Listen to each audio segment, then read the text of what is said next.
evening. Keeps up the cash. Gary B, the casual comic guy here, and I'm joined by my co-host, Digger Jim. How you doing tonight, Jim?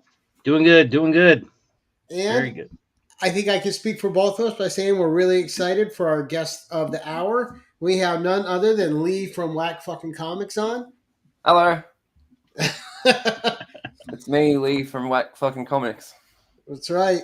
And you know, we're gonna get a peek inside Lee's collection tonight, so it's gonna be really awesome, really cool. Lee, I want to thank you for coming on. I know it's hard for us to schedule stuff with our time zones, so I appreciate you making the time and coming on and setting a bit aside. And but for those people who are going to catch this on the rewind who aren't familiar with you, because everyone that's in the chat is here because they know you and they love you and they want to see you. I have your links in the description, but who is Lee? What is Wet Comics? And tell us about your channel for a second, and then we'll say hi to the people in the chat. I'm Lee. Is that it?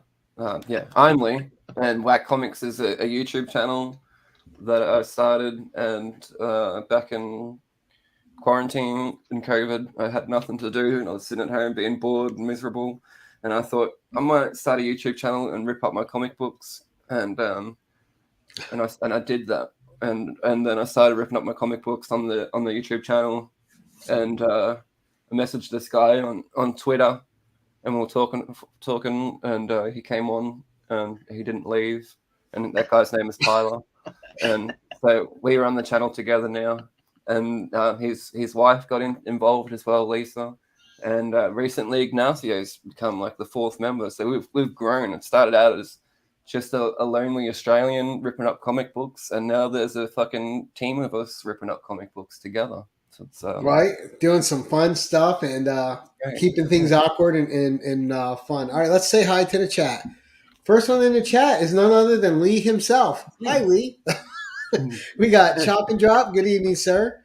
We have Ruby G. Good evening, buddy. Nice to see you. We have the guy you were just talking about, Ignacio. Good He's evening, my daddy. sir. He's my Seth daddy. 11. How you doing tonight, Seth? Nice to see you. Jean Malo. How you doing, Jean? Trev. How you doing, sir? Welcome to Whack. Yeah, Whack Fucking Comics. Yeah, Ignacio knows. Ignacio We have Nicholas knows. here. How you doing tonight, Nicholas? And Mad Spidey's here. Freaky Spidey. Louie's here. My best mate. Freaky Louie. And I can never see Mad Spidey anywhere without hearing Nick mocking him. Yeah. We have Chris from Spidey. Metro Rockets. How you doing tonight, Chris? Nice to see everybody here. Comic books are tight. That's right, Trev. That's right. So, Lee, let's just hop right into it, man. Let's get to your first book and see what you brought. And you can tell us why it's Berserker #1. So it's not Berserker #1, actually. My first book. So when I got back into collecting comics, I used to read comics as a kid. My brother would steal them from his friends and would read them underneath at the house and would just chuck them in the dirt once we were finished with them. But when I went back to the comic book store in my early 20s, they had this guy sitting on the shelf. Nice. I was like, this looks like a good spot to jump in. You know, it's a #1. Right? Batman, and I loved it. Scott Snyder and Greg Capullo, their run on Batman will probably always be my favorite run because it's the one that I jumped into, you know, at the beginning. And yeah, I've read from the beginning to the end of it. And then when fucking, what's his name, Tom King jumped on, I was fucking miserable. And I actually like Scott Snyder's writing a lot. Yeah, I did too. Yeah, I don't know. I like it sometimes. I really love it on Batman, but some of his other stuff can be a bit too much, a bit too wordy. I've been loving Noctera. Noctera has been good. The best thing that he's written was 80 After Death. And I feel like that's the only reason it was so good is because he did it with Jeff Lemire. And I feel like Jeff Lemire would have helped him a lot with that. I don't know if you know this, but Jeff Lemire is my favorite creator of all time. That's my first book, Batman #1. And you got Trev, the shipping guru, also saying that that's his favorite Batman story. Yeah. It's a fucking great one. Yeah. Back into it. Why? What drew you to Batman? Because I when I think Lee, I think of you mostly as an indie reader. Yeah. So I didn't get into the indies until like maybe 3 or 4 years into collecting. Mm. It was, like most people jumped in the superhero stuff, and then I sort of got over the superhero stuff and found more of the indie stuff. But yeah, I definitely started with the superheroes. Batman was the number one, has always been like my favorite. Batman and Spider-Man, which is actually my number 2 book. Ooh, all right, nice segue. Nice. Superior Spider-Man. So when the time that this came out, Spider-Man 700 was out. That was the issue where Doc Ock fucking swaps minds with Peter Parker, Right. And then came the Superior Spider-Man, and this fucking run was just epic, man. I was reading this and Batman at the same time and being like, "This is comic books. This is fucking. I love this medium." You know what I mean? Next level stuff, right?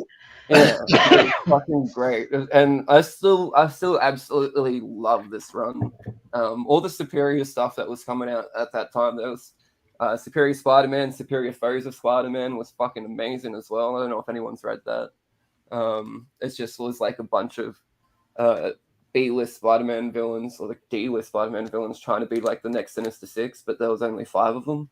It was fucking great. First, they had to get their counting down, huh? Yeah. But yeah, Superior, I fucking love this. So yeah, they were like my first 2 as I was getting back into the comic game.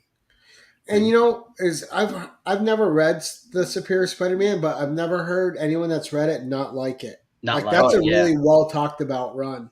I highly recommend it for sure. It's fucking a heap of fun. I reckon it's Dan Slott's best work on Spider-Man, because Dan Slott gets a fair bit of hate for his Spider-Man run. I think maybe just because he was on it for so long, right? And it's easier to poke fun at it. Exactly. Yeah. But yeah, that was definitely the highlight of his time on Spider-Man for sure. Now, are you a high school Peter Parker fan or a grown adult Peter Parker fan? Everyone likes high school, but I'm a grown adult Peter fan. Like, I want to see Spider-Man keep growing, I like it when he's got a job, he's trying to balance the marriage, he's got MJ with him. Right. Yeah, I gotta say I like both. I like both styles of Spider-Man. Both Peter Parkers. I do like to see the evolution of the character, like you say, instead of just staying stagnant in high school forever. Right. But, You got Ignacio saying he was trying to keep count of the fuckings, but he lost count already. Yeah. All right. So fucking try, okay? Just quit it. Right. Don't even fucking try. I think fucking is like my instead of saying I just say fucking. All right. So what's on fucking number 3? Fucking number 3 is this is two books, but it's like one book really, because it's connecting cover. This is oh man, we can get it going there. Super Secret Crisis Wars. This is my fucking my childhood in crossing over and my mind blowing. We've got fucking Dexter's Laboratory, fucking I love it. Ben 10, Samurai Jack, Powerpuff Girls, Samurai Jack. Yeah, it's fucking amazing. All the villains there as well. It was this. If you haven't read this was just pure fucking fun. Like it was a fun ride, and that's awesome. Really did just nostalgia train take me back. Sometimes that's what you need. I mean, Chris and I are getting a lot of flack for DC versus vampires, but that's what that book is. It's just, for me, it's just fun. I'm not looking for any deep story. Yeah, it is what it is. Right. So it's okay for fun stuff to exist. Everyone wants to make everything's got to be like this greater thing, and it doesn't. Right, it doesn't. Now, who is your favorite out of that Cartoon Network run of those shows? These motherfuckers, Ed, and Eddie. Ed, and Eddie. Oh, I nice. knew it. I fucking love Ed and Eddie. I sing that, like, I whistle that tune as I'm like working out at the gym. Yeah. Like, yeah, I love Ed and Eddie. That was Oh my my shit God. back in the day. Cartoon Network. I was more of a Cartoon Network kid than a Nick kid. I Yeah. didn't give a fuck. And I'm really sad. Cartoon Network, they just pulled the plug on it, and it's gone now. What about Dee Dee? Yeah, right. I know. First Saturday morning cartoons go by the wayside, replaced by Yeah. Cartoon Network, and now Cartoon Network's gone by the wayside. What's next for cartoons? That's sad. Yeah, Mojo Jojo. I fucking love Mojo Jojo too. Yeah, but yeah, this was such a fun thing. They had like little one shots as well, where different characters would meet each other, and just the whole thing. If no one's read it or wants to get on it, Super Secret Crisis Wars. When did that come out? I might have to look that up because I never even Yeah. heard of it. No, Yeah, but I want to say it I'm was like 2013, 14 maybe. IDW. I may have to go look for that because that Yeah. looks like that could be fun. It was a good while ago. Very good while ago, but fucking absolutely love it. And it was actually hard for me to. I got the first couple of issues of this really easily, and then after that, I had to really hunt them down and get them from overseas because IDW had the license for Cartoon Network books and stuff and characters, but they didn't have the license to sell them outside of America. So I didn't, was getting them in Australia at the first part, and they like illegally, I suppose, like selling them in Australia illegally, and then they got in trouble for it, and they weren't allowed to sell the rest. They didn't have the licensing for it, probably, to go international. Yeah. So I had to fork out a little bit extra to finish them up, and it was worth it though, because now how big is the run? Fun. I think it was only like a 6-issue mini, but there's also like, I want to say at least 6 one-shots that go along with IDW, it, so probably low print run too. Oh yeah. But fucking great. I'm pretty sure there's a trade of it that you can hunt down the trade if you can't find the singles.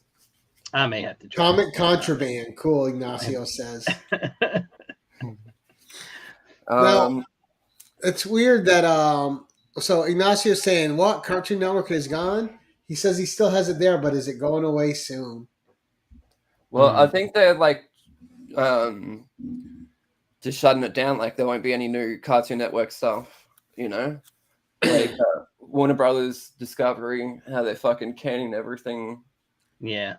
Oh yeah, with the new executive there. Yeah. Yeah, everything's getting shut down. Yeah, and Cartoon Network was one of them, and I'm like, what the fuck, man? I fucking love Cartoon Network. It made me really sad. Oh, there goes the what was the adult one that they had on Adult Swim? Adult Swim, yeah, fuck. Exactly. Like I wonder what's gonna happen with like shows like Rick and Morty that are still like ultra popular, and that are on Adult Swim. Where creativity goes to die. Yeah. Like number 4, Lee, what you got, buddy? All right, so number 4, after Superior Spider-Man. Well, as I was reading Superior Spider-Man, there was this one issue of it where he disappeared for a while, and I was like, "What the fuck? What happened with that?" When at the end of Superior Spider-Man, spoilers, obviously, Peter Parker gets his body back, and we're still wondering what happened with that time that Superior Spider-Man disappeared, and he was actually going off to fight the Spider-Verse, and that's what I've got, these connecting covers for Spider-Verse. I fucking loved the first Spider-Verse event. I bought every single issue of it, all of the fucking tie-ins and everything, and they were all so fun. That first first Spider-Verse run, I should say. Some nice Scotty Young there. Oh yeah, such a cool connecting covers. Yeah. Yeah. Look, there's your girl up there in the top up there. Oh, Gary. I see her. I see Spider-Woman up there. Good old Jessica. They better fix what they did to her in the Spider-Man 1. They better fix that shit quick. But I fucking absolutely love the Spider-Verse Spider-Verse event. Now, who's your favorite Spider-Verse Spider-Man? Or Spider-Person? I loved fucking Peter Porker, man, Spider-Ham for sure. I was really happy that Superior Spider-Man was back for it, you know, because I loved Superior Spider-Man that whole run, and there was a lot of tension with the Peter Parker from the, you know, after Superior Spider-Man. Right. And Superior Spider-Man, like him trying to make sure that he doesn't find out that, you know, he got his body back and stuff, you know. It looks like there was a lot of tension with that. But yeah, it was just such a fucking fun read, seeing all the... Now, how weird would that be, though? Your body gets hijacked, and like, what did they do with it the whole time they had it, right? Yeah. Dude, you gotta read Superior Spider-Man, because like he was... Peter Parker's conscience was like still in there a little bit, you know, fighting to come back, and like could see what he was doing, you know. And now, was and Doc Ock still with MJ during that part, or did she figure it out pretty quick? No, I don't think she figured it out, but he wasn't with MJ for long. He got with this other character. I can't remember her name, but she was fucking a really fun character as well. I can't remember. I'll say, because I mean, if anything would bring Peter back, get with his MJ. Right. Yeah. Yeah. It was Green Goblin. It was a Green Goblin war that brought back Peter Parker, because I suppose mad spoilers for the ending of it. No, I'm not going to spoil the ending of it. I'm not going to spoil the ending. You got to read it. Just go read it. But Right. yeah, this is what was it, number 4? Number 4. Spider-Verse. Have you guys read the original Spider-Verse event, like the first one? I haven't. I have the ones with the Spider Women. Yeah. Yeah. Because I just grab, and if Jessica Drew is in it, I grab it. Right. Yeah. I'm simple. You put Felicia Hardy or Jessica Drew in a book, I'm probably going to grab it while they're in it. That's where I got the Edge of Spider-Verse issue 2, I think it is, the first appearance of Spider-Gwen. Like, I bought that on the shelf for $5, and it's like probably one of the most expensive books that I own now. You know, right? Crazy. Like, Nice. But Yeah, don't you think though? So they did something, right? Trav, Gary only collects women in Conan. It's my thing. Now, it's weird though that they brought Gwen back and she's more popular than ever. But I thought one of the most forgotten about Spider-Man characters is like, why couldn't they do something with Betty Brant and like make her big too? You know? Yeah. Because that's a classic character, and I'm sure at some point they'll run out of stories. And hey, we haven't done anything with Betty. Let's give her spider power now too. I thought Betty Brant always deserved a little bit more. Right. Yeah. I did read the run of Renew Your Vows, Spider-Man Renew Your Vows. That was pretty good. Where it was like, you know, MJ had powers and his daughter had powers, and that was not bad. Yeah, I just picked up the whole Maddie Franklin run too, the 18-issue run, so I can read that Spider-Woman. All right, number 5, Lee. Number 5 is Ice Cream Man. I fucking love Ice Cream Man. Ice Cream Man is probably the first book that Tyler got me into, and like the first recommendation that I got from him and went and picked it up. And this is Ice Cream Man issue 6. This is probably my favorite issue of Ice Cream Man, and I was so fucking happy to find this cover out in the wild. This issue, there's like 3 different stories going on at once, and I'm pretty sure it's a silent issue too. Yeah, it's a silent issue, and there's like 3 timelines going at once. Like this guy's life, if he went this way, that way, or that way, sort of thing, you know. And he's like, life is unfolding, on all these different ways, you know. And it's fucking absolutely insane. Such a well done book. I fucking love Ice Cream Man. I don't think there's been an issue of Ice Cream Man that I've read and hated. You know, like I've enjoyed. All been nice and strong, huh? Right. Yeah, I've enjoyed every single issue. There's some that are like maybe not as good as others, but still enjoyable. You know, but then there's others that are just like fucking out of this world good. You know, same writer on the whole series so far. Yep, same writer and artist on the whole series. Is it? And, Is this just horror? I mean, it's all horror, right? It's yep. a horror book. Okay. Yeah, a horror anthology. So yeah, each issue is different. You know, you could jump in any fucking issue; it doesn't matter. Okay. But there is like a sort of overarching story, a tiny bit of an overarching story. If you like, for people that are picking up each and every issue, you know, there's the Ice Cream Man is the main consistent thing. Right. Right, like he's like the crypt keeper. Yeah, Right. yeah. Right. But there's something else going on through it, and we're slowly getting to that as well. But I like that it's not just that, you know, it's like a little bit, yeah. But how fucking cool is this cover? Yeah, it's pretty dope. awesome. Those eyes. Well, I was going to say the expression in the eyes, like you can feel the dread. Yeah, yeah. But yeah, this is the variant cover for issue 6 as well, and I just found it in a random box at this comic book store that I don't go to that much. And that's another book where they put out a ton of covers for that book. Oh every issue. Yeah. Now, are you a fan of the Seuss covers in that run? I love the Zeus covers. Yeah, I've got all. I'm pretty sure I've got them all. Yeah, they were heap of fun. I love that that issue as well. I think it was issue 19 or 20. That was like the Dr. Zeus. Mm-hmm. It wasn't only the covers, you know. It was like the interior as well. It was like a like the story itself was like a bit of a Dr. Zeus homage. Oh, nice. Yeah, and it was fucking probably one of the best issues. Really, it's fucking great. Oh, it's funny too because that animation can be kiddie or it can be eerie. Right. Yeah. Like it's hard because that animation can walk the line, and not everyone's animation can. Right. Yeah. Oh, nice. Number 6, sir. Number 6, I'm gonna go with Forever Evil.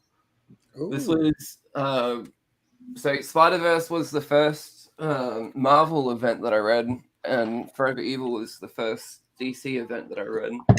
And I got this one signed by David Finch up in the corner. Nice. Oh, nice. Near the L. There we go. Mm-hmm. I met David Finch 2014. Fucking hell, I didn't realize it was that long ago. 2014, and I brought with me like a fucking stack like this of comics. Wow. And I had like just 5 with me at the top of the pile. It was like, you know, because I don't want to be an arsehole if he hasn't got the time, you know. I don't want to fucking chuck them all. So I just got my top 5 that I absolutely wanted to get signed, and I was like, hey, I've got like a bag here full of comics. You know, I'd love to get you signed if I can come back later or whatever when you're not busy. And he's like, nah, chuck them all up. Let's do it now. And I was like, oh, thanks so much, man. I seriously, I love when creators are like that. Yeah, I got the biggest fucking stack signed by him, and he was just the nicest dude. Yeah, he really is. Fucking his awesome art is on point. Yeah, his art is great, and he was just such a fun guy to talk to. We spoke for like half an hour while he was signing all my shit, and there was like a line of people behind him, and I was feeling bad about the people behind me, and he was just like, don't worry about it, man. You bought all these books, you know. These are all my books that you bought, you know. Right. So he's like, I'm more than happy to fucking sign them for you and chat and stuff. And Forever Evil was such a fucking great event. So it went Trinity War and then into Forever Evil. But yeah, this was a fun. Have you guys read this one? I haven't read it. It came again. That's one that it never came in a even heard of mystery that box, and I didn't crack it open, but I have it in there, so maybe I will crack it open and read it. I did love Finch's covers on the Savage Avengers run. Those were incredible. Man, and he knows how to draw Moon Knight.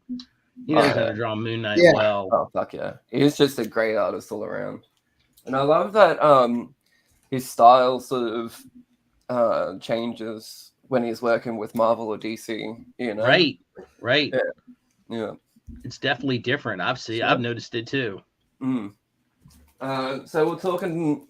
You're asking surprised that I've got mainly superhero stuff here. So this was the first indie book that I got on. Well, one of the first was Descender, and this is one that Tyler sent me. the fucking legend. This one's signed by Dustin Nguyen. It's got a little sketch there, and Jeff Nice. Lemire, the trade. But yeah, Descender was one of the first indie books that I picked up, along with another one that I'll show in a minute. But Now, was that your first Lemire? Is that what got you into Jeff Lemire, or what was it? this one and another one that I'll show in a minute. Oh, But, okay. yeah, I fucking absolutely loved Descender, and then it went into Ascender, and it's only just wrapped up this year, which is crazy to think. You know, like was reading this story for like fucking since 2015 or 16 or something like that. You know, Wow. it was going for that long. You know, but yeah, I fucking love Descender. Dustin Nguyen's art is just fucking perfect for it, and I fucking love this trade, you know, with the remark and stuff on it, and Right, that's killer. will forever be grateful to Tyler for fucking hooking me up with this bad boy. Yeah. So give us a synopsis of that. What is that? So Tim 21 is like a robot. There was this sort of like big uprising of robots, and they all got fucking shut down. Basically, they all went like rogue, you know, and started killing people. Mm-hmm. And Tim 21 was like a kid robot, like a companion robot, you know. And it starts like years after the that shit happened, and now these people go around harvesting robots. They try and get them for parts and stuff like that. Right. And yeah, it's basically just like Tim trying to survive in that world and trying to get answers to it. And then Ascender is like, it's crazy because like Descender is like sci-fi, fucking crazy shit like that, and then Ascender is like more magical stuff. You know, it's really cool that they were able to do both of those kinds of stories in one. You know, Right, and just see it evolve. yeah, like fucking. Maybe you can see some of the art on the back there too. This guy, it was one of my favorite characters, Driller. Driller is a real killer, and he is fucking. I never thought a robot that, you know, doesn't say many words would make me cry like he did. And fucking there was just one issue where it focused on Driller, you know, where he'd been and how he got to where he is, and it was just fucking one of the saddest fucking reads ever. Wow. And well, that's comics done right if it can make you feel like that, right? Right. Yeah. And then so Descender and Plutona are the two that I was reading at the same time. They both came out at the same time, and that's what made me the Jeff Lemire fan that I am, for sure. Is that your number 8? Plutona? I think, is it? I've lost count. That's it was after Descender. So that's cool. I never heard of Plutona either. Yeah, no, I heard of Descender. I never heard of Plutona. Yeah, so Plutona, this is one of my favorite ones to try and sell people on because it has the best pitch in the world. 5 kids find a dead superhero in the woods. Okay. Wow. And it's fucking amazing. Yeah, it's like Stand By Me, but with superhero, you know. Nice. And shout out to Tyler again. Tyler fucking hooked me up with this one like a fucking. I'll say nice signature on it too. Yeah. There's the Lemire signature, and I've got a sketch card somewhere from Amy Lennox. I actually interviewed Amy Lennox as well. It was an interview. We talked about Plutona a lot. You can go check that out if you want to. It's good. Nice. Now, how many issues did Plutona go? I think it was only like a 6-issue mini. It's a really small one. You can knock it out in like an afternoon. It's a fucking really, really. I might look for the trade of that. Yeah, definitely look for the trade. I'm gonna count how many I've gone through. Was that 1? Oh, that was 8. Was it? 5, 6, 7, 8. Oh yeah. Whoop. I write them down as you go. I'm a cheater. All right. Number 9. Write down the ones I want to look at. 9. All right, we're going good. So this number 9 this was the first slab that I ever bought. This I fucking love Royal City. This was the first Jeff Lemire story that I read in single issues that had his art on it. You know, so I've read a lot of stuff from him that he wrote before this, and I'm pretty sure that I read Sweet Tooth before this as well. But this was like coming out in singles. You know, the one that I jumped on singles. Now, do you like his indie stuff more than his stuff he does with DC?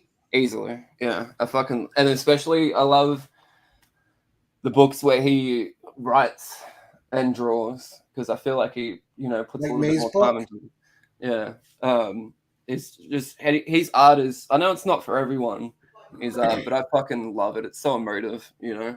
How cool is that pig? I've got his art tattooed on me on the side. You know, what it reminds me of, Lee, is like it's very like fairy tale art. Mm-hmm. Yeah. Yeah, that's what I was gonna say. Yeah. It looks dope. Or like if it was a cartoon, it would remind me of what's the one, the kid and the dog? Adventure Time. Adventure Time. Oh yeah. Mm-hmm. Yeah, I can see that.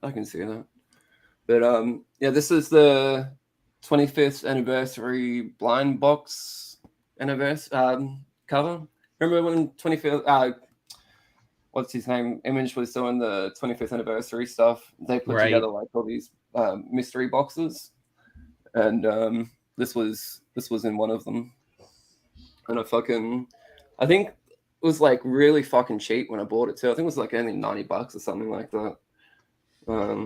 Australian, so that would have been like fucking $3.50 in American dollars or something like that. Surely. Nice. That is a great cover too. I love it. Yeah. And Royal City is sad as fuck. It's basically just about a family dealing with the death of their little brother, like years after the fact. You know, like they're still, you know, haven't moved on, and it's just fucking heartbreaking story. Yeah. Did you ever read Clive Barker's damn, I was just gonna ask you about it. I had it in my head. Thief of Always. No. So Clive Barker is also an artist as well as a writer, which I don't know if you know or not. But I have like a print of one of his paintings, and his art's incredible. But Thief of Always, that kind of reminds me of some of the art in the Thief of Always from Clive. Awesome. Thief of Always is like a one-off, like a kids book he did, but it's really dark. Probably something I think you would enjoy. Yeah. But that kind of reminds me of Thief of Always a little bit. Yeah, I'll have to look into it. But yeah, nice book. I love seeing. That's why I love this show. I love seeing books that I've never seen before. Yeah. Yeah. Now, how many times do you have Jeff Lemire's signature now, Lee? I think like maybe 9 or so, 9 or 10. And have you got an original piece of his art ever yet for your collection? Not yet, no. I want to. One day it'll happen. One day. Oh, I'm sure it will. Yeah, my goal is to get at least all of his independent stuff in a slab, you know, signed. So I think Sweet Tooth is going to be one of the hardest ones to get now because it's so expensive. And you really enjoy May's book too, right? Yeah, I did. I got the deluxe hardcover for that. I did a video on it.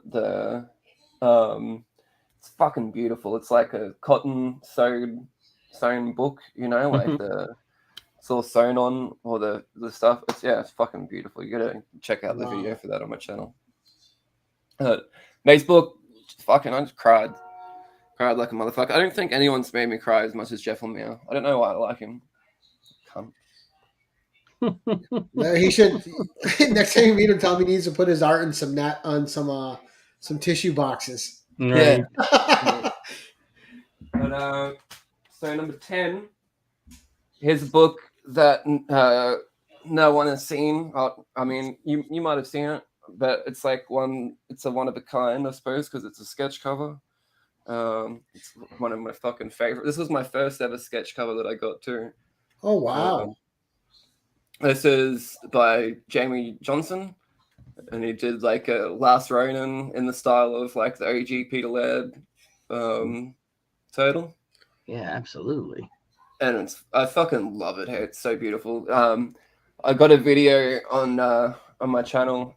It's only a recent video from Oz Comic Con, where you can watch him draw the whole fucking thing from from just the white piece of variant black sketch cover, whatever it's called. Yeah. Because the line work on that's incredible. Oh, Yeah. dude, it really is. This camera's not picking it up that great, but definitely go. I know I said to go watch a couple of my videos in this, but if you're going to watch any of them, watch this one because it's fucking beautiful. If someone could drop the link in the chat, that would be great too. Yeah, it's fucking beautiful. It took him like 50 minutes or so to draw it. And I was standing there with my camera the whole time, and by the time I put my hand down, I was like, "Fucking, oh god!" But it was worth it just to get that on camera. You know, it's fucking gorgeous. One of my favorite pieces in my collection, no doubt about it. Yeah, dude, that's incredible. Yeah, I fucking love the turtles. Absolutely love the turtles. Now, are you a Turtles fan from when they were adult? Like where there was an adult book? Because I used to read the Turtles when it first came out, and it was like hard stories. Like those stories were sometimes really brutal. No, I know Turtles from the cartoon. You know, when I was a kid, that's what grew my love for the Turtles, and yeah, to be honest, I haven't read much of the Turtle comics. I've read the Turtle and Batman crossover. That was pretty fun. See, I only read the first Mirage series, which was good. Yeah. And then I had like the collected editions, and somebody asked me to borrow them, so I said sure, you can read them. And then they got sick and threw up on them. Ooh. Yes. What? Fucking hell. Right. That's not right. No, that's when Gary stopped loaning out books. Yeah. Fucking A. But yeah, I love this. This is so beautiful. It was crazy just to watch it come to life as well in front of me was next level. And I've interviewed Jamie Johnson, and I've seen him at cons for years, you know, and finally glad that I fucking pulled the trigger on that. Yeah. I would put your link in there, but Gary doesn't trust me enough to be a mod. So.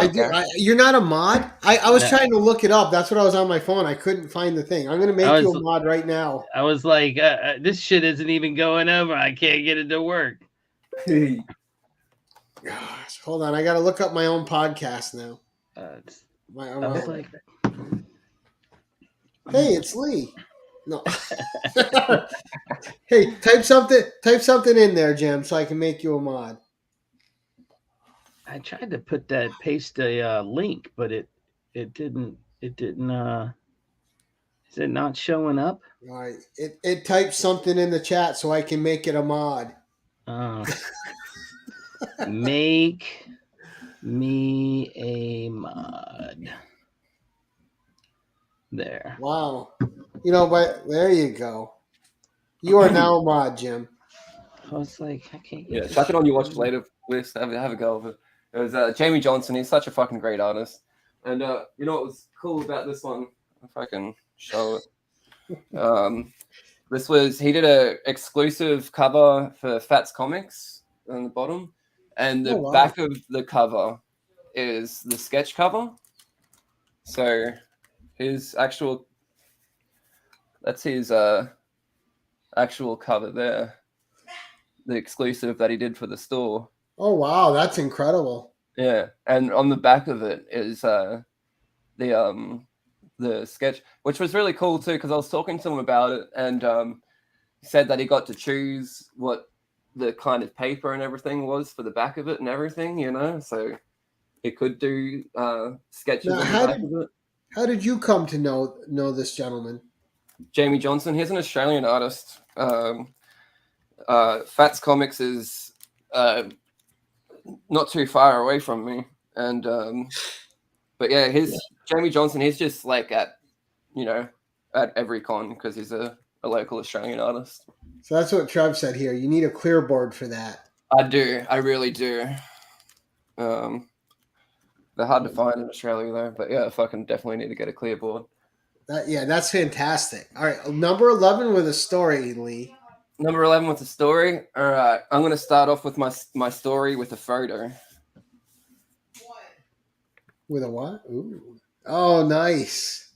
That's me and the main man, Stanley.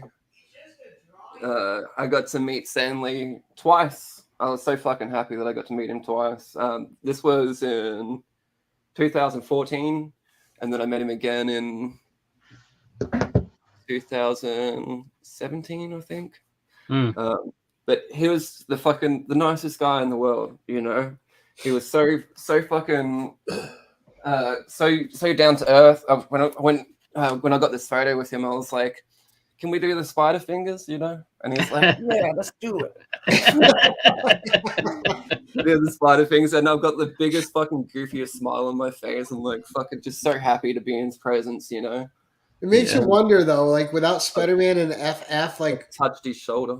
I was gonna say they didn't let me do that. They were like, stand beside him, don't touch him. I was like, damn, all right.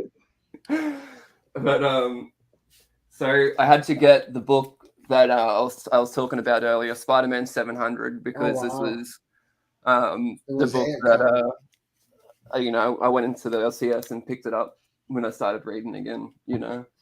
And this is where Superior Spider-Man, what's his name? Doc Ock takes over Peter Parker's body and becomes a Superior Spider-Man. And it's such a fucking cool cover too. Hey, it is cool. And he just has one of the most iconic signatures too. Yeah.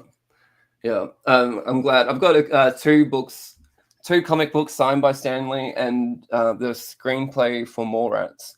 And it was funny when I put the screenplay for Mallrats down. I was like, I said to him, "This is by far your best cameo," and he was like, "Cameo? I was the star of this movie." And I laughed my ass off, went bright red, and I couldn't say anything else. And I was like, yeah. So I know you were full Alberto again in that photo too. Yeah. Oh yeah, I had long. You can't really see my hair's tied back there, but I had long hair as well. My hair used to come down to like fucking close to my ass down here, but this was one of the highlights of my life, getting to meet Stan that this weekend, you know, because he had a panel each day of that weekend, and I got to hang out with Stanley for 3 days basically, you know, and go to each panel that he did, and the second day, the middle day, was when I had my time with him, you know, got the photo and the sign, the signature and stuff, and it was fucking great. And then the next time I saw him, he was just as cool. He was obviously a lot older the second time I saw him, and just wasn't as conversive, you know. Yeah. When I saw him, but I'm glad that I got to see him. I'm glad I got to meet him, you know, because not everyone did, and I'll forever be grateful that that I got to meet my hero. You know what I mean? Right on. I mean, a lot of everyone's childhood right there. Yeah, fucking A. And I'm going to send this book to Tyler to get slabbed for me as well, because I want to get it slabbed. Right. Oh, you're going to do the CBCS signature verification? Yep. Those are nice, tough slabs too. That'll be solid for you. Yeah. They're very solid. But yeah, fucking this photo sits up next to my bed, and I look at it when I wake up in the morning. I'm like, it's my dad. Little good morning from Stan. Yeah. Get up, true believer. Yeah. I can already see Lee. Oh, Stan, give me a fucking break. I'm just waking up. I'm hungover. Yeah, he was great. Like I said, just chilling in with that whole weekend. I went to Sydney for it. There was I bought the Stanley. I think it was like called a Stanley experience or whatever, you know. Right. And it was like one of the most expensive things that I bought at the time. It was like $750. Wow. Yeah. I did the same thing. Yeah, it included like the photo, the signature, and it included a print, included a pop vinyl Do I have the pop vinyl close to me? And now you see all these toys coming out of him, all these action figures of Stan coming out now. Right. Yeah. Maybe it's in my room. See, Oh, he no, here paid it is. 750. That's why he got to touch Stan. Right. Yeah. This is the pop vinyl that came with it as well. Oh, see. nice. Yeah. Mine didn't include any of that. Yeah. Now, So, Lee, have you ever gone down the Stanley YouTube rabbit hole, like watch his younger interviews and the stuff he did? yeah. There's some days I'll do that. Yeah. I fucking He did love a it. lot of stuff, man. Dude, yeah. He's I just love listening to him talk. You know, he was always so happy when he talked. He was always so positive. And he always And had the best messages, you know, just to be nice to each other and shit like that, no matter Excelsior. where you come from or what you look like, you know. It's like, yeah. And I like that he also was the narrator for the 90s Spider-Man cartoon. Yeah. Yeah. And his wife was the voice of Madam Web. Yeah. Right. Yeah. That's how I knew Stanley before I knew who he was.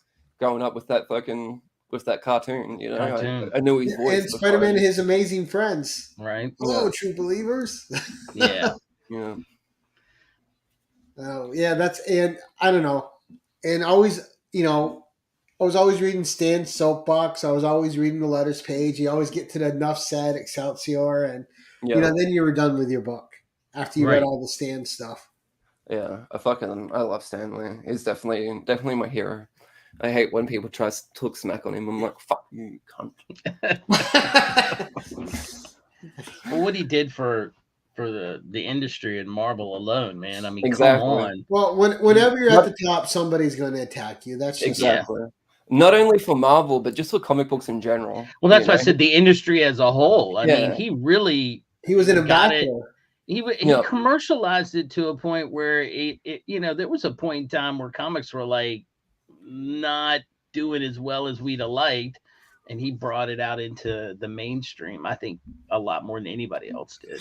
Well, and he had the personality for it. Let's face it, some of those guys back then didn't have the personality to be public figures. Stan had the personality and he had the charisma. Right. Yeah. That's exactly right. Yeah. And he could tell a story, man. Like I said, those 3 days where I sat in these panels, like I swear the whole time I was just like, you know, like with the biggest smile on my face, you know, fucking. Tell me another one, Uncle Stan. Yeah. Look, I remember going to one of the panels. It was like part of the package that we bought, and I saw that when it was, you know, they had him up on a stage. That man, even at his age, leaped 3 steps on the stairway. Like he went from the floor and jumped to 3 steps and 1 step up, and he was on there. And I was like, that's pretty good for the man at his age. But he got up there and he was opening the mic at the end. He said there was a microphone in the middle of where people were sitting, and you could ask questions of him. And this girl came up, and she didn't really have a question, but she was like, you know, I just want to tell you how much I appreciate everything you've done, and how, you know, I you know, my favorite is the X-Men, so much that I got tattoos. And she proceeded to unbutton her pants, and she had them like right on her hip, like her hips. And he kind of leaned in and did this thing with his glasses, and he was like, Excelsior, you know, really loud. And the place went bananas. You know, he was like, could you come a little closer? And then he looked and he was like, said that. I was like, oh my God. What's your favorite Stanley cameo then? Not Mallrats, because he was the star of that, obviously. Star of the movie, yeah. I gotta say the Guardians of the Galaxy Volume 2 then. Oh, when he was the Watcher? Talking to the Watchers. Yeah. That was good. I really like his Amazing Spider-Man one where he's in the library. Yeah, that one's too. Really good. Yeah. He's had a lot of good ones. Yeah. Fucking Stan will always be the man. No one will ever take his place, man. He's the king of fucking comic books. Yeah, I agree. Yes. Yeah, I mean, you can't think of comics without seeing Stan Lee's face. Yeah. No. We're hearing his voice. Yeah. You know? Yeah. Nice. All right, so what's your spec pick then, Lee? My spec pick, of course, is going to be. Sorry, guys. Lee's got an hour, and we're trying to get it for him because he's got stuff to do. I don't know if you can tell. Berserker issue 1. I've heard you may or may not like that book. Mm. Now, that's your only copy, right? I've got a couple of copies, but 1 or 2. Yeah, the best way to get the spec up on an issue of Berserker is just to take some pages out of it. Because it makes it more rare because it has less pages. Yeah, Right, more absolutely. rare. And this is going to be a show on Netflix. Oh, you know what I always do though? This is my favorite page. So I never destroy this page. I take this page out and put it to the side because this page has the best bit of dialogue on it. I'll read it to you. I never have thoughts of suicide. Well, I haven't for a long time anyway. So I always keep that that's page. him having explosive poo. Yeah. And for the rest of it, I usually just rip it up. But yeah, Berserker number 1 is going to be fucking crazy expensive because there's the Netflix show. There's Keanu Reeves. Did you know Keanu Reeves pitched for this book? I thought it was Keanu. Yeah, well, he went to a meeting at Boom Studios, and he said, I had this idea for a character going berserker in a field. That was his idea for the comic book. Right. That's it. Well, it's Keanu Reeves. We'll do this. Yeah, and they were like, have you ever thought about making it a comic book? And he said no. He didn't even think about making it a comic book. So that's why this comic book is so good and why it really is the best spec pick that anyone could possibly ever have. And especially if you do this to it. Right? Or make a really fucking cool hat. Look at this hat. I love your hat. Now what happens if you set the book on fire? Does it increase its value? I don't know if I've got a lighter. I've quit smoking cigarettes, so I haven't got lighters anymore. I've only got the vape. Yeah, there you go. That's the new variant, the vapor variant. The vapor variant. Yeah. And do some origami. That's right. The Australian vapor variant. Yeah. So Berserker, of course, is going to be my spec pick. If you didn't think it was going to be my spec pick, there's something wrong with you. Yeah. Right. I knew it was coming up. I knew there was some Jeff Lemire books coming in. That for sure I knew. I kind of enjoyed the Batman and Robin that he did recently. That wasn't bad. The what? The Batman Robin book that Jeff Lemire did. Oh, dude, that was great. Yeah, I got that. Yeah, I enjoyed it. Yeah, exactly. And the art was pretty cool too. Oh, he gave that's Robin the Windsor. That's the same creative team from Descender. Okay. You're gonna get Jim buying Descender now. Yeah, I wrote it down. I actually want to read. I wrote down Plutona. I want to read that one, so I'm gonna look for the trade on that. Right. Yeah, Plutona sounded really cool. I don't need all the floppies, but I need to. I'm starting to get to a point where I'm like, I'm okay with getting some trades, and Now, I want to see Lee make a Berserker cot to sleep on now out of Berserker comics. Make a Berserker what, sorry? A cot? Like a little bed? A bed. Oh, bed. Yeah, I could do it. I've made a blanket with issues of Berserker, so. But no Berserker pillow? Not too far off, I suppose. There you go. Yeah, so I've still got, as you can see, still got the cover intact. That's the most important part. Right, you can just lick that and tack it right back on there. Yeah, and bag and board, and just chuck it back in.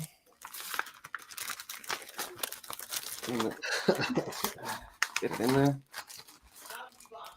And I could put this up on eBay and sell it $100 straight away. What if you slabbed it though? Oof, man. Slab it probably be like $200-$300. It's like AF-15 prices. Yeah, it's insane. But yeah, that's my spec pick. Awesome spec pick. Oh, I didn't even notice I had some page stuck in my hat. Dude, I just thought that was on purpose. I did too. I love the hat itself. Yeah, I think it's my that's favorite perfect. hat. I Actually, thought it was like an Yeah. extension in case it gets really sunny. He could just pull out an extension. I Yeah. didn't even think of that. That's perfect. Perfect. Then next level hats here. Where it's not just regular hats. It's a berserker hat. You got to go next Right. level with it. That's funny. Yeah, there you go. Stapleless Stapleless acetate. acetate. It looks so much better now too, doesn't it? Look at that. Fuck yeah. Oh, that poor bag and board. It looks like a thicker book too. It's like It- you got more to read. More to read. Chunkier. Yeah, that's my my books. Thanks for having me on to show off my books. Right Dude, on. it was our pleasure. Yeah, We're that going to was go funny. around the horn here real quick because I know you wanted to keep it to an hour because you got places to go. Not like us Americans who have nothing to do in our lives. But no, so Jim, what's coming up for you, sir? I have I got some, like I said, told you yesterday, I got some comic skins that I'm gonna put together and do a video on showing that. I'm detecting outside of Gettysburg at a house out there, so wish me luck. Maybe I'll find, a dead soldier underneath the ground. Who knows? Well, you can give him a copy of Berserker and bury I'll it. give him a bury copy of again. Berserker and lay it in there with him. That's right. All right. So, for me, we have on Friday night we have the 1011 C3 edition. We have tons of giveaways on that show. So Dan Can from Out of the Panel Comics is going to be on. He's bringing a bunch of stuff, and one of the cool things that's going to be one of the grand prizes is a signed Nezuko Pop from the woman who voices her. And as soon as I went to tell you her name, I don't know why I'm having old man brain today. It popped right out of my head. But oh my gosh. Hold on, I'm going to tell you her name. I don't know why it left me. Abby Trott. Maybe try. So she does a lot of voice work in cartoons. She's also does a voice on Carmen Sandiego. If you played Super Smash Brothers, she does a song on there. But her sign pop, that's a $200 prize in itself, and you can be entered in that for a $25 donation. Plus, I have a couple slabs, some toys that I bought from Rhinos, and Rhinos made some Predator contribution with a Predator box and some Predator comics and some Predator figures. So that's going to be about $250 to $300 prize pack there. All entered in for a $25 donation during the show. And Nice. if you donate during the show, it also puts you in Rob's big wheel for his big finale show. So that's what I got coming. And we also have the Art Chemist on Saturday on the 1011. So that's what we got coming. And Lee, what's coming up for Whack Comics, sir? I just want to talk about C3, man. Everyone, make sure you're around for C3. We're going to be doing a thing on Saturday morning. I think it's going to be like 7 a.m. Eastern. We're going to have a fun little Whack live show with some Aussie dudes coming in. And but everyone, make sure you fucking support C3. There's going to be mad auctions. There's a link for everyone's channel and the times that everything's happening. I'm excited. Tyler and I, if you missed it yesterday on Whack Live, Tyler and I made a pact that if everyone, the community raises over $20,000, Tyler and I will get the Scar haircut from She-Hulk. We're gonna get the Scar haircut. So that's worth the price of admission right there. Let's Does do that it. mean you shave the beard too and you go bareface like Scar? Maybe not. I don't know if I'm going to commit to shaving off the beard, but I will shave my hair. I will give myself that ridiculous Scar haircut, and we're going to be rocking it for a minimum of 2 weeks. And so let's do it. Let's fucking raise it. I know we can do it as this community. There's so many fucking amazing options happening all weekend. Right. And it's live now already if you want to donate. If you're not going to be able to make it for the weekend, fucking one show any little after bit will another. help. Right. Let's fucking come together as a community and fucking raise some money for cancer. Let's fucking do it. Right. Agreed. And I don't think there's any of us out there who cancer hasn't affected their lives in some way. Yeah, Absolutely. exactly. So it's a great cause, and this is a fucking great community. I can't wait to see what we do. I know that 20K is going to be piss easy. I know we're going to be having these scar haircuts by the end of the fucking week. So let's do it. Fucking do it. And I mean, that in itself is great motivation. Yep. Awesome. All right. I want to thank everyone in the chat who joined us tonight. Absolutely fun chat going on. Fun show. Marcus, you're going to have to catch it on the rewind, sir. And you as well, E-Man. We are just wrapping up. But I want to thank Jim for co-hosting. Lee, I want to thank you for coming on, man. I haven't been able to have you on the channel, and it was great to actually get you on the channel. Thanks for having me, man. It was a great time. Oh, absolutely. Awesome. And for those of you who are watching on the rewind, if you're watching this before Friday, the 21st, come catch the C3 event that's running through all our channels.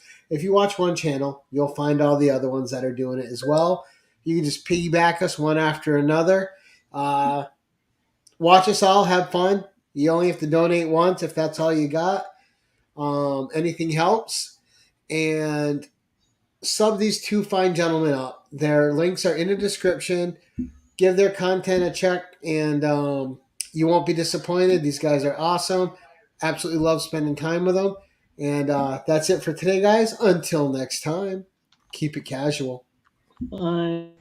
Attention all, use channel sponsor Rogue Trader at theroguetraderutah.com and my code Keep It Casual for 10% off your comic cleaning and pressing needs. Remember, when submitting your books to be graded, use a trusted professional.